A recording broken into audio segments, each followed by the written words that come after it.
machinery and equipment required for setting up of compressed biogas plants. To set at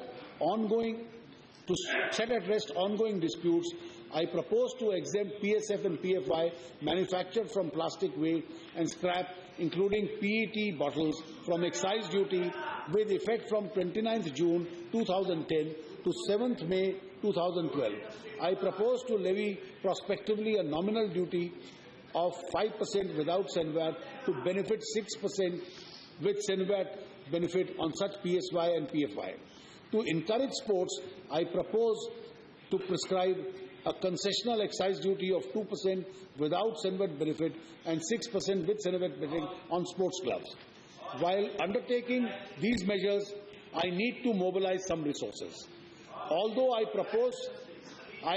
accordingly, I propose to increase the specific excise duties on cigarettes in a range of 11% to 72%. Similarly, increases are proposed on cigars, cheroots and cigarillos.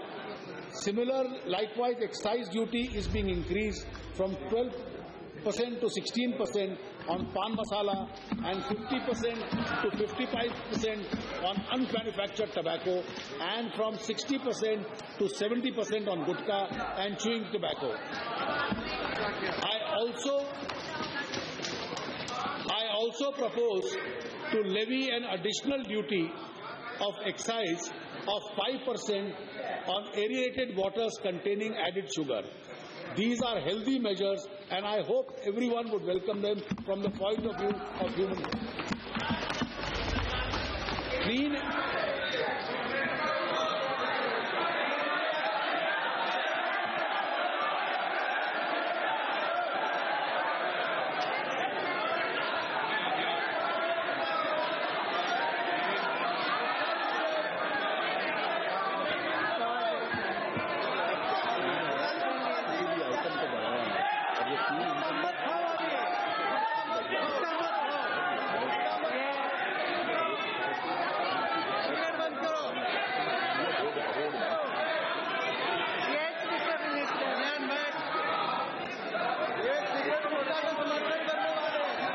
Clean energy cess is presently levied on coal, peat and lignite for the purposes of financing and promoting clean energy initiatives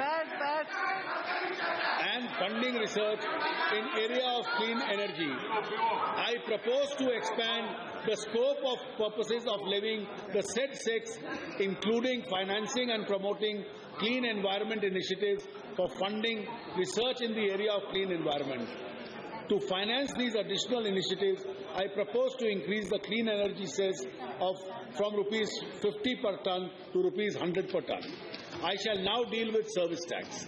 In recent times, amongst indirect taxes, service tax has shown the highest rate of growth. Since my overall objective is to prepare that indirect tax regime for a smooth transition to goods and services, changes have been kept minimal at this stage. The twin object of this sector of indirect taxes are to widen the tax base and enhance compliance. My proposal in relation to service tax are in line with these objectives. To broaden the tax base in services tax, it is necessary to prune the negative list and exemptions to the extent possible. Accordingly, the negative list has been reviewed, and service tax leviable currently on sale and space of time for advertisements in the broadcast media is being extended to cover such sales on other segments like online and mobile advertising. Sale of space for advertisements on print media would remain excluded from service tax. Similarly, tax is proposed on service provided by radio taxis to place them at par with rent-a-cab service. These new levies will come into effect from the date notified after the passing of the finance bill. In furtherance of the effort to broaden the tax base, certain exemptions are being withdrawn, including those extended to services by air-conditioned contract carriages, technical testing of newly developed drugs on human participants. To spur growth in certain sectors, I have tried to correct the bottlenecks which have been brought to my notice. Indian ship industry has been representing that they are losing business in the tough global scenario due to provision in the place of provision of services rules, which are now being addressed through an amendment. Similarly, to encourage growth in the transportation of goods through coastal vessels, and tax incident is being reduced. In response to the request of the tourism sector, services provided by the Indian tour operators to foreign tourists in relation to tour wholly outside India is being taken out of the tax deck. A long-standing demand of this sector has been to allow Senvet credit for services of rent-a-cab and tour operators. I now propose to allow credit in the same line of business. I had accepted a few requests for exemptions from social sector, since exemptions reduce distortions would be comparatively less in such sectors. At the request of Ministry of Agriculture, service tax on loading, unloading, storage, warehousing, transportation of cotton, whether gind or bale, is being exempted to bring it on par with certain other agricultural products. Services provided under the Employee State Insurance Corporation for the period from 1st July 2012 is being exempted. For the benefit of the common man, the exemptions presently available for specified micro-insurance schemes are being expanded to cover all life micro-insurance schemes where sums assured do not exceed more than 50,000 per life insured.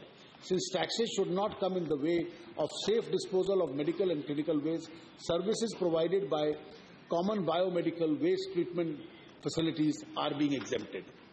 Certain changes are also proposed for bringing about a greater clarity for reducing litigation regarding the scope of exemption. These include functions ordinarily entrusted to a municipality and services in relation to education. There are few more decisions which entail small gains and loss of revenue. Certain amendments are being proposed to the Customs Central Excise Acts and in the Finance Act 1994 relating to service tax. These changes are reflected in the budget documents. My tax proposals from indirect taxes size are estimated to yield rupees 7,525 crores additionally.